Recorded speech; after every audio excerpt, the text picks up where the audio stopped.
This is problem 7.9 on page 376. A semicircular rod is loaded as shown. Determine the internal forces at point J. All right.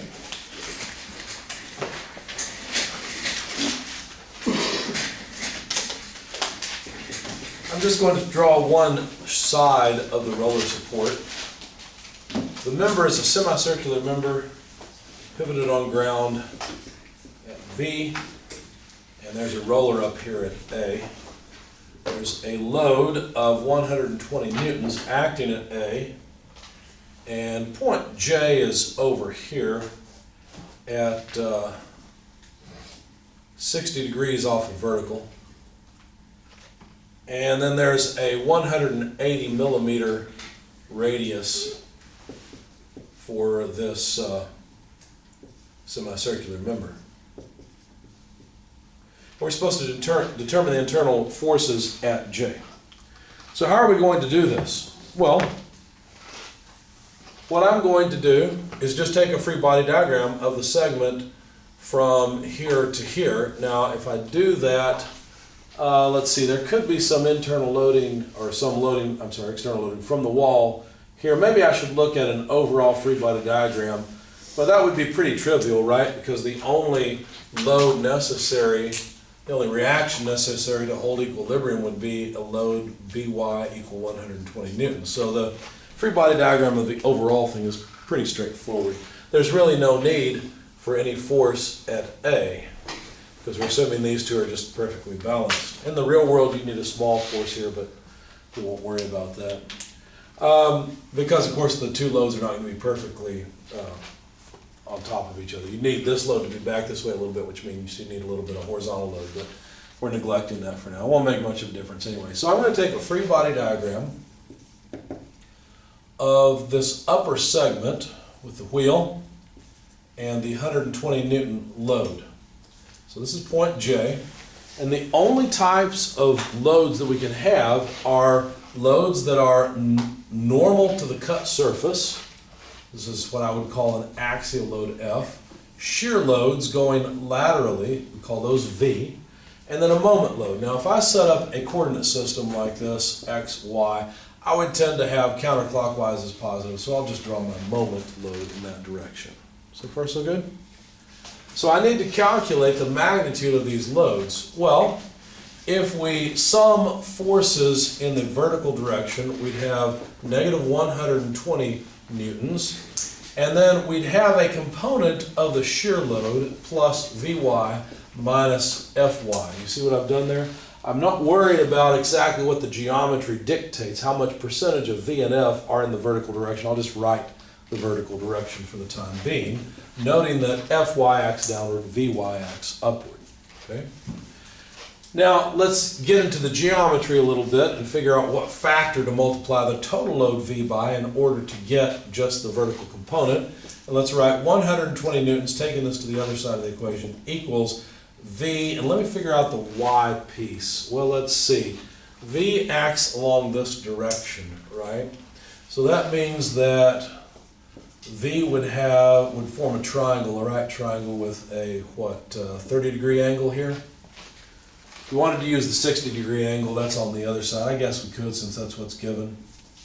I have a quick question. Sure. How did you get V and what does it, V is shear. Shear always acts laterally. Always. You never put it at any other angle. When you cut that surface, always put shear lateral, always put F coming right off the face. Does that make sense? Oh. I still see confusion. What other questions do you have? Lateral just means diagonal, right? No, it moves off to the side. It's off to the side. Yep. So basically this force F is going to be tangent to that curve. Does that make sense? So it acts perpendicular? Yeah, so V would be perpendicular to that line. That's right. Yep. Good question. Anything else? All right. So V acts at the angle that I've drawn there. And so if I want the vertical piece, Vy, well, it looks like that's touching the angle, so that's going to be the cosine side, right? So cosine of 60 degrees. How about F? Well, F acts downward, and it looks like the 60-degree angle would be over here in that case. Okay, because remember, F is tangent to this curve, and so let's see, what's an easy way to see it? I don't see an easy way to see it, but there's where the 60-degree angle would be. So Fy is over here, and so that's going to be F multiplied by sine of 60 degrees. And of course, I've taken the 120 newtons, pulled it to the other side of the equation. So there's one equation with two unknowns, V and F. Help me write down the sum of force in the horizontal direction equation. So in the x direction, what would I have? Is V going to give me a positive or negative component? V will be positive because it's Positive, that's right, because it's right there, just like Vy is right there. So we're at plus Vx, what else? I'm sorry, I didn't mean to say that. You okay? What do you mean to say? I agree there's a positive component, what is it? Well, F has a positive component, doesn't it? Fx? Yes. Does the 120 Newton load come into play here? No, not at all. All right, help me expand Vx. So how would I get this horizontal component right here? What would I do? V times what? Sine 60. Sine 60 degrees. Plus F, how do I get the horizontal component Fx there? Cosine. Cosine, good. Now I have two equations, two unknowns, right? And I can solve for V and F. Now that's not all there is to the story, because there's also an internal moment here to maintain equilibrium. But let's go ahead and solve for V and F and see what we get. So I think probably the easiest way to do this would be to divide this equation by cosine theta. So sine 60 over cosine 60 plus F equals 0. So basically, F equals negative V tangent of 60 degrees, because sine over cosine is tangent.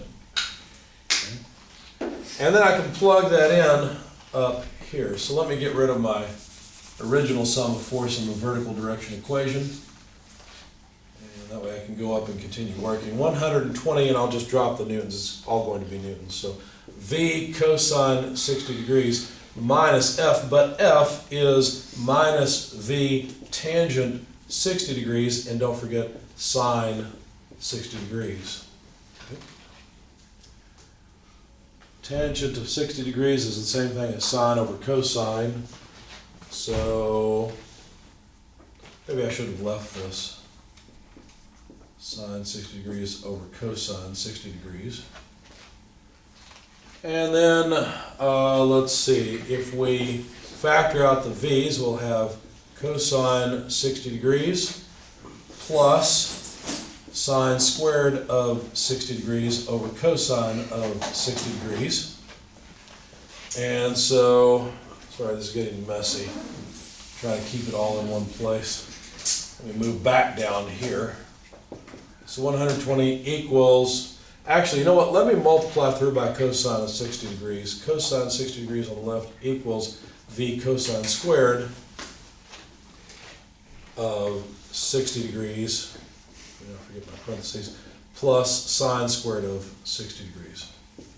Why did I do that? Because cosine squared and sine squared is just 1. So that's just 1. So what that means is that V, we don't need the sum of force in the horizontal direction, I guess, anymore. Well, no, we did. I need to, well, I can plug in here, that'll work. So V then is equal to 120 times cosine of 60 degrees. Now let's see, cosine of 60, is that half or not? I can never remember. I think not. No, I think maybe it is. Try it. Cosine of 60, how much is that? Yep, it's a half. It's half? Okay. So that means that this is just 60 newtons. So now we know that the shear force is 60 newtons. No, 60 degrees, 60 newtons. Could we calculate the magnitude of F? Well, what I had a minute ago is that F equals negative V sine, well, tangent of 60 degrees. So if we take negative 60 newtons multiplied by the tangent of 60 degrees, that should give me the value of F. Okay? So calculate that for me if you would.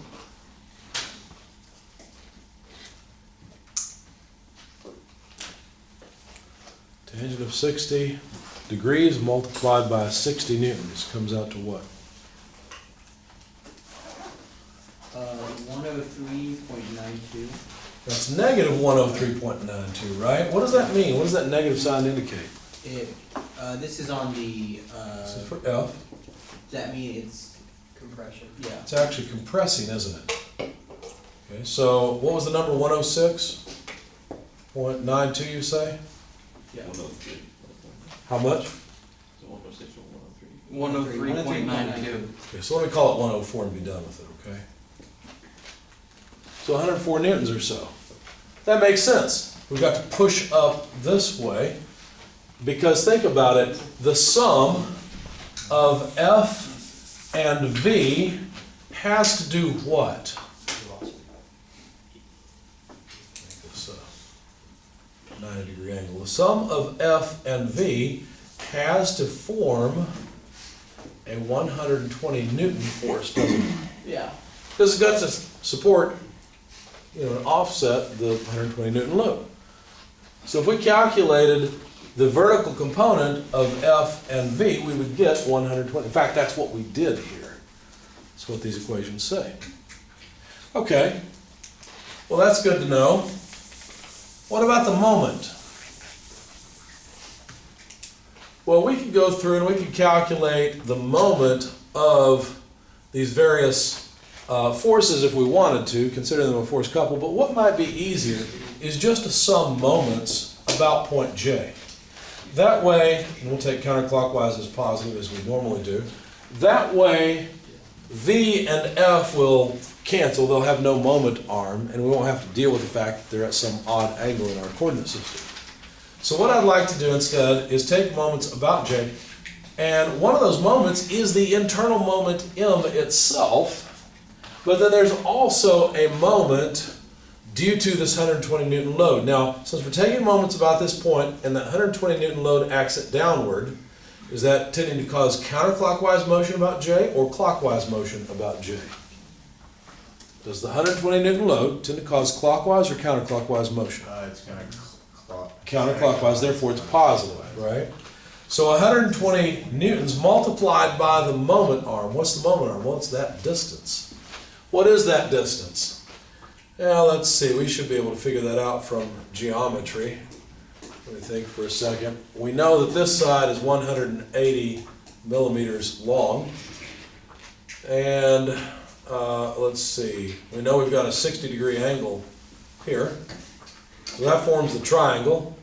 So all we need is the base side, which is going to be, since this is the opposite, let me draw the triangle I'm looking at so you can be clear. 180 millimeter, 60 degrees. I'm asking about the length of this side. Well, that would be 180 millimeter multiplied by the sine of 60 degrees, wouldn't it? Okay, so there's the moment arm. So 180 millimeter sine 60 degrees, and that's it. That's the only thing that causes a moment on this little segment that we've extracted out. Okay. What do you notice about the moment from the get-go? Well, certainly not doing that, is it? It has to do this. Well, that makes sense. If we're trying to push this segment this way, the moment will have to cause a clockwise moment to counteract the counterclockwise couple from the 220 Newton loads. Okay? So the moment is going to end up being negative. We'll move all this to the other side. 120 times 180 sine 60 degrees. The units are Newton millimeters of torque. Now we usually like Newton meters. So if we take this and we divide by 1,000, that's not really what we're doing. Let's be a little more careful than that. Let's multiply by 1 meter per 1,000 millimeters. You see how the millimeters cancel, and now we have Newton meters? So take your calculators and plug in 120 times 180 sine 60 over 1,000. See what we get.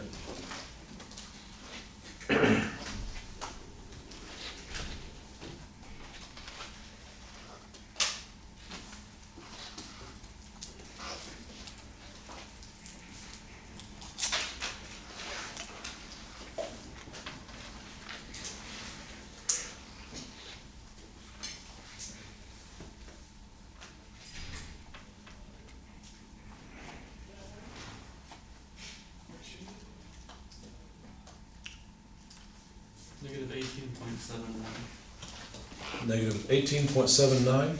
71. 71, thank you. There it is. There's the moment. So in fact, the moment actually goes in the other direction, like this, and has magnitude, as you say, 18.71 Newton meters. Okay?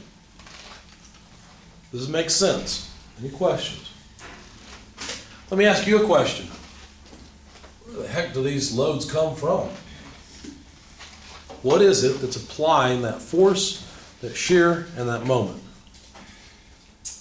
The material pushing against itself as the 100 Newton load is applied. It's the rest of it, right? Yeah. This point right here at the end of J to B is what's applying those loads. It's inside of the material. I'm pretty sore today because just the other day I finished cutting up 2 trees I had to take down. Widening my driveway, they were in the way. One was just about dead anyway. And I'm telling you this for a reason, it relates to this. One of the trees was literally about so big around, huge. My chainsaw bar wouldn't go all the way through it. I had to cut as much as I could and then kind of get it to roll over and then cut some more. When I cut it open, let me show you what I found. I found a big hole in the center, basically. And this size was probably, I was good 3 foot if it was anything. Okay. Internal cavity was probably about 1 foot or so.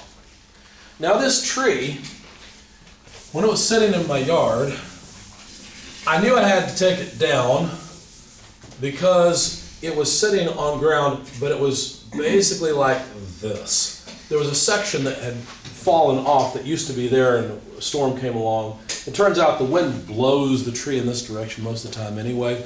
And of course this size is, down here at the base that I'm talking about.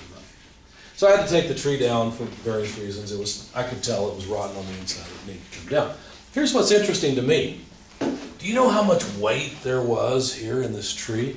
It was ridiculous. I was having to use bottle jacks just to roll the thing, just to move it around so I could get my chainsaw and cut it up once I got it laid on the ground. But think about what had to happen. If you think about a section in the tree, there's a lot of weight out here, essentially a weight way out here, effectively, that is tending to cause a load in the tree. Let me show you what I mean.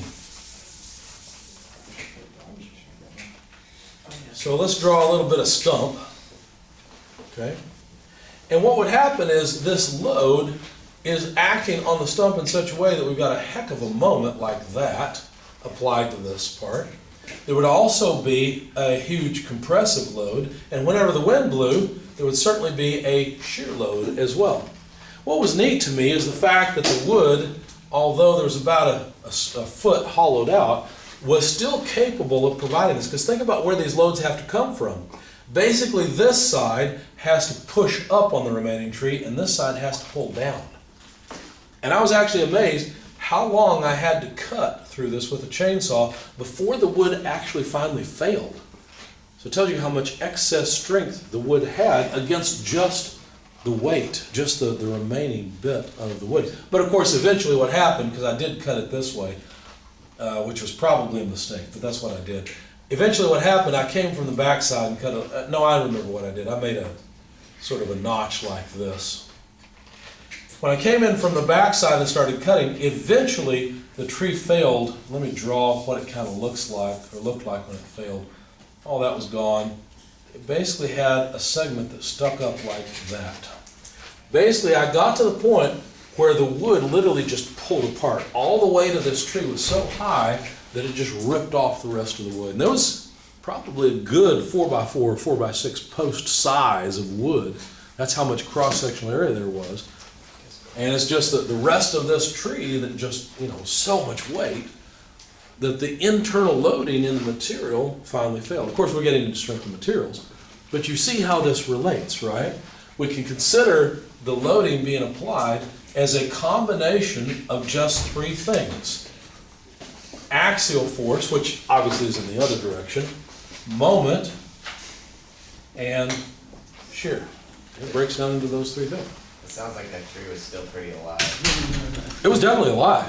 It's just, it was going to fall someday, and, it was How time tall for it was to. this thing? Oh, I don't know. I couldn't really estimate it. I'm guessing, if at least 50 foot, probably taller than that.